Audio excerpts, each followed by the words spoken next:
So today's the day. I'm up semi-early, got some breakfast here, and I have about an hour and 20-minute drive to the trail to Mount Rogers.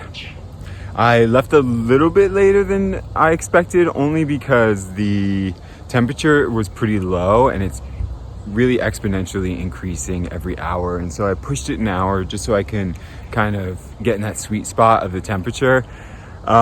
I'm ready for this. It's gonna definitely be intimidating, but I realized last night that last trip I did, or maybe it was 2 trips ago, but Brasstown Bald in Georgia and Sassafras Mountain in South Carolina, I did on the same day, and that totaled almost 12 miles, 11 and a half, 12 miles. So that was in one day, and this is 8.5. So I mean, it's doable. It's just, one of those things that you when you haven't done it in a while, it's been about half a year, it's kind of like, okay, let's go, let's just get it going. But it's supposed to be really nice. I guess the car is ready.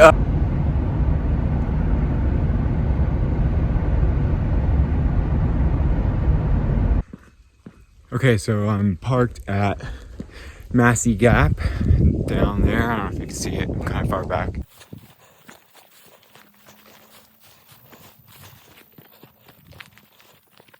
$360.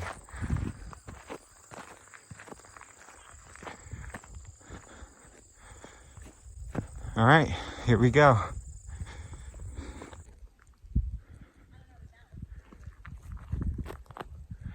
It's going to be very tempting to stop a lot on this trail. So far this is a nice incline. I'm starting to think that this trail is long because it takes you through slow, lower grade inclines over the longer haul.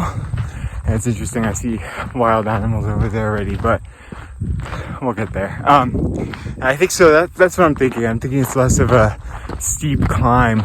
Let's take a short detour. I'm going left to cut the long, windy, almost 2 miles extra out. That's what gives you the 8 miles. It's really a 10-mile trail. But we're gonna go up here and check out these wild ponies while we're here.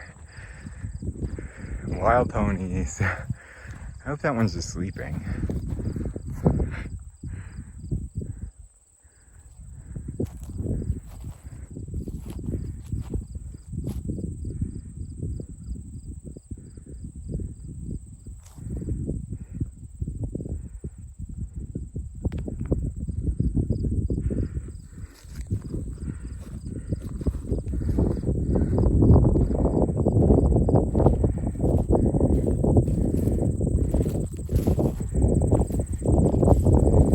Very cool.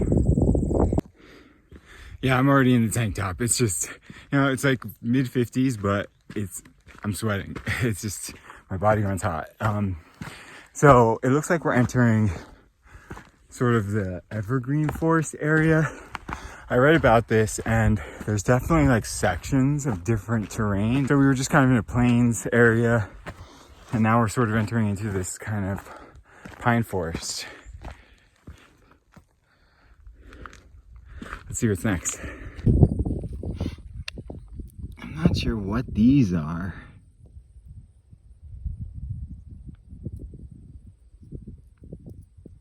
Definitely looks like a king and queen there.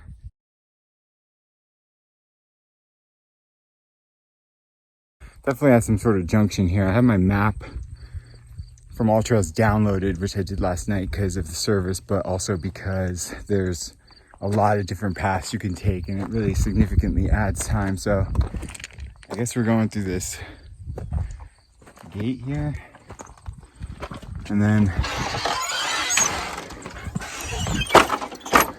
as you can see, there's,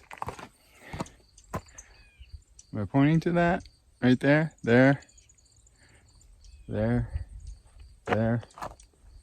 and there. So we're gonna stay dead straight ahead to just keep on track. I see Mount Rogers here, 3 miles in. So this is the Wilbur Ridge part of the trail that we're going to be going on. Kind of syncs up with Appalachian Trail, but look behind me, 360.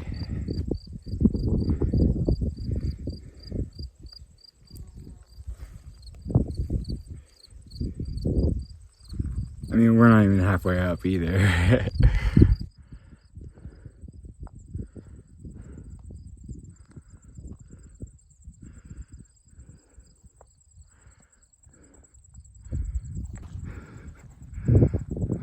Sweet baby.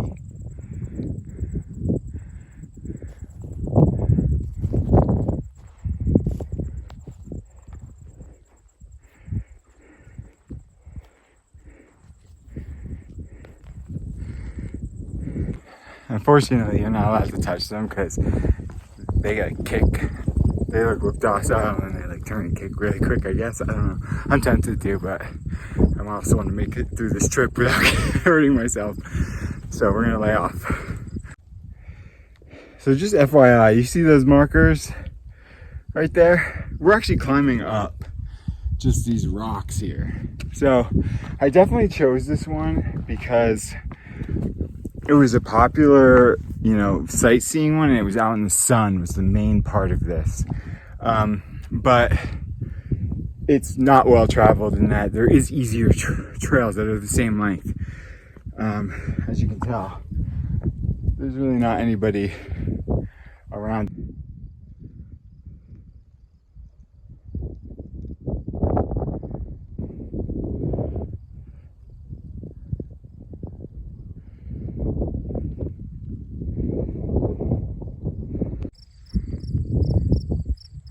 Quite a lot of them over there.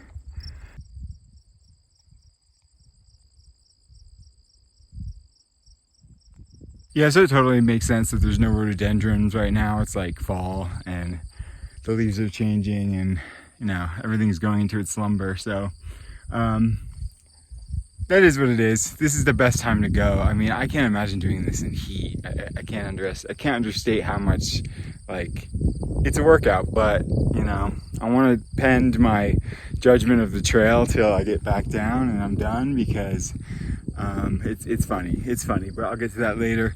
We're 2.5 miles up, so we're over halfway there. And yeah, I mean, this has just been a beautiful walk.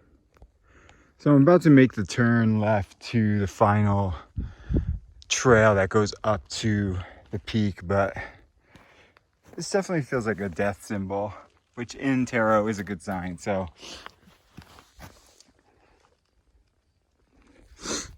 and just like that, new terrain, we're back in the forest here. So I wanted to stay on path, but as you can see,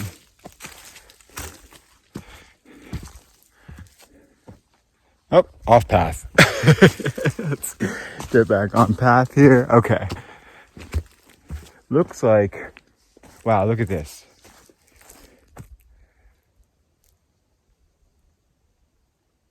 All of a sudden, this is kind of what the peak is like, I heard. So not a lot of views up there, but we're getting them on the way. So totally cool with that.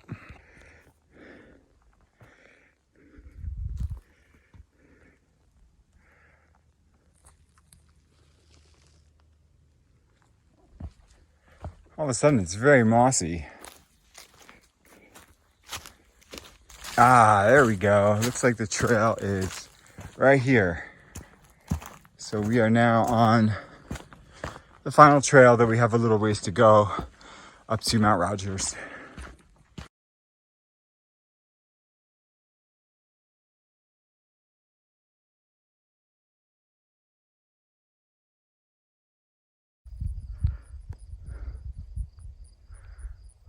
So that's where I came from, this area here. Those were those rocks on the other side of that mound in the center there. That's what I climbed over, and then we went through that little valley and down in here. So we have another junction here.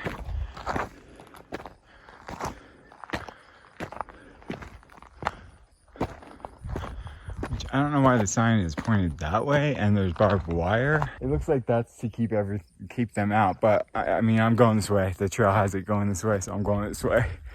So here we go. We're 3 miles in. This is the final mile plus, and we're headed up there, which is Mount Rogers. So as you can tell, it's a little bit of a deceiving peak. There's definitely other pointier places around here, but that's why when you get to it, it's a marker and, you know, a forested area. There's really no views up there, and as you can tell, it's very forested with pine trees. So it's one of those things that is kind of tricky. And so I mentioned earlier in the video that that wasn't Mount Rogers, and it's one of those things where it just is deceiving.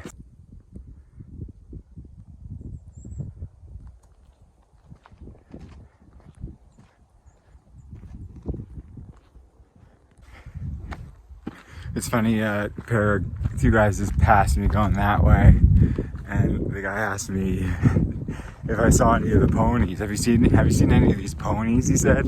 And so that was a big reason I chose that path, because he probably came up from the Elk Garden path, which is, you know, once I get to the peak, going down the other side of the mountain. So they're probably going up the mountain and then wanting to see those ponies, so they're going even further past it. But yeah, I kind of researched that and saw that there weren't any on that side, and I think that that's why, because of that gate, which are the two gates we entered, right? I entered that one gate, and then that I exited that other gate.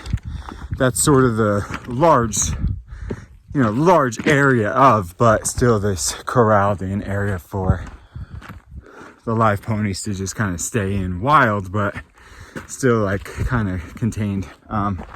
And so once he gets to that, I said, past the fence. So they could tell they were a little bit like, where the hell are they? Is this even real?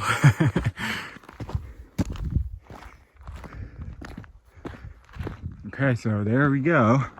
Still been pretty level so far. And as you can see, we're going down first. So there's going to be a final like climax here of climbing. It's inevitable, but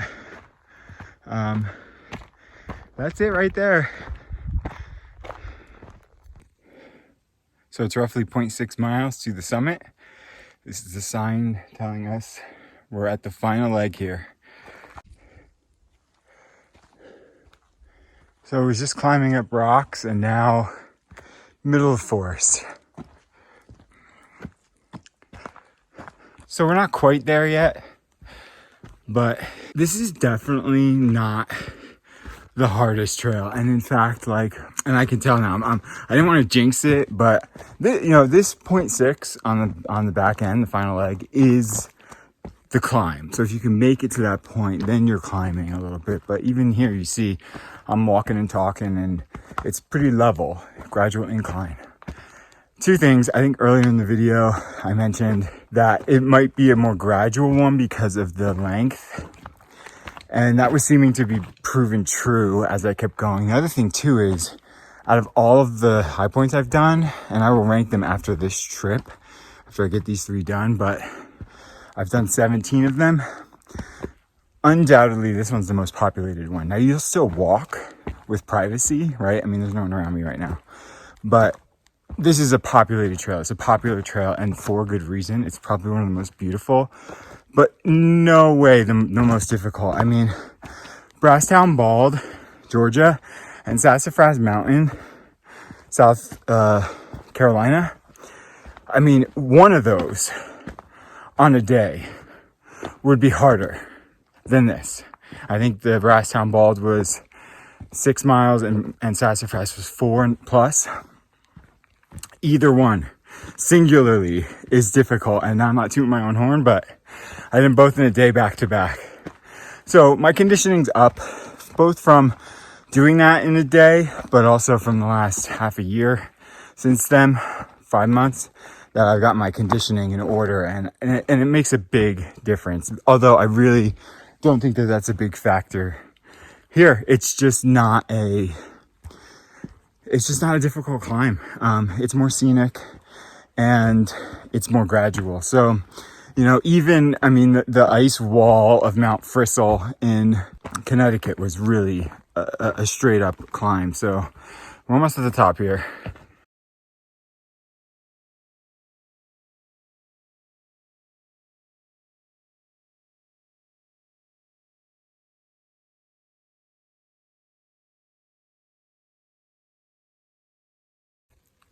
Okay, so we're sort of here, but I also read that it's hard to find the plaque. There's some rocks. I don't know if you can see that, but stacked up over there. But I think that's a red herring because I think it's over here somewhere. But we're gonna just try and figure out. Here it is.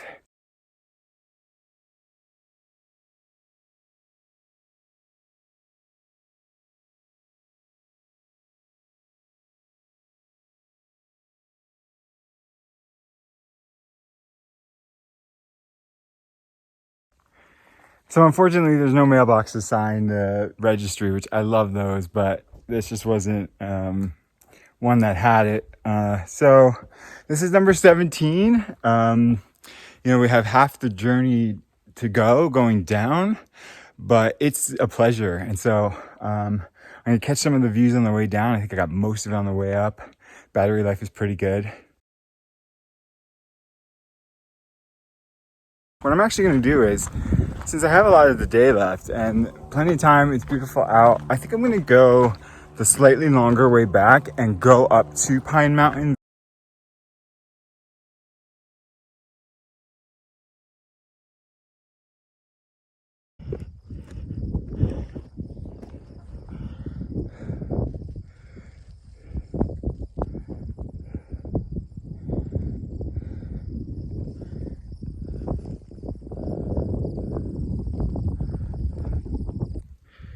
Wow, I'm so glad I decided to come up here because this is the view. I mean, 360 here.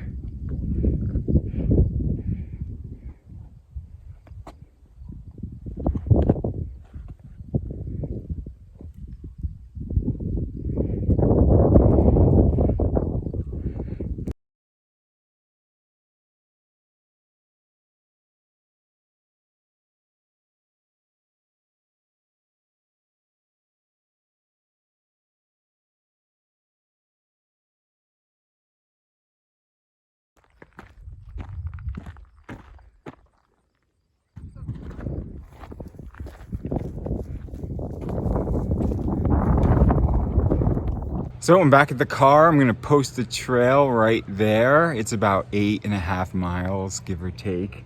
3.5 hours of moving time. I think the whole thing was about 4 hours with stops, but it's just funny because I was kind of anxiously anticipating this one because of its length, and I think I even said it was intimidating me yesterday, but the reality was it was so easy. It was one of the easier ones to do, and that just goes to show you. I don't know if it was in a video that I posted here or on my tarot channel, if it was a message for one of the signs, but the message was that you never know what's going to happen, that you always can prepare for the worst, but getting worried about something, an outcome that's predetermined, is just pointless because you really never know what's going to happen. So getting too high on the potential could produce a low, and getting too low or nervous or anxious about something can produce a high. And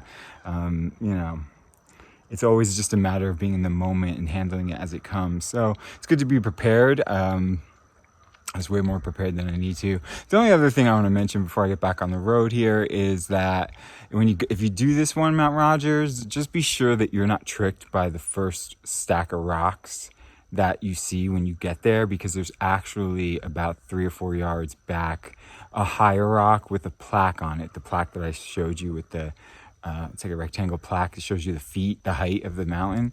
That's the real high point. There's a little bit of a trick in the beginning. I don't know why people stacked rocks there. Maybe they missed it and kind of fell short, but I mean, technically it's the high point. But that's it. Now I gotta figure out where to go next. Probably gonna start heading down to Clingman's Dome and figure out lodging for the night, because that will be tomorrow. Cool. Check. Number 17 off the list.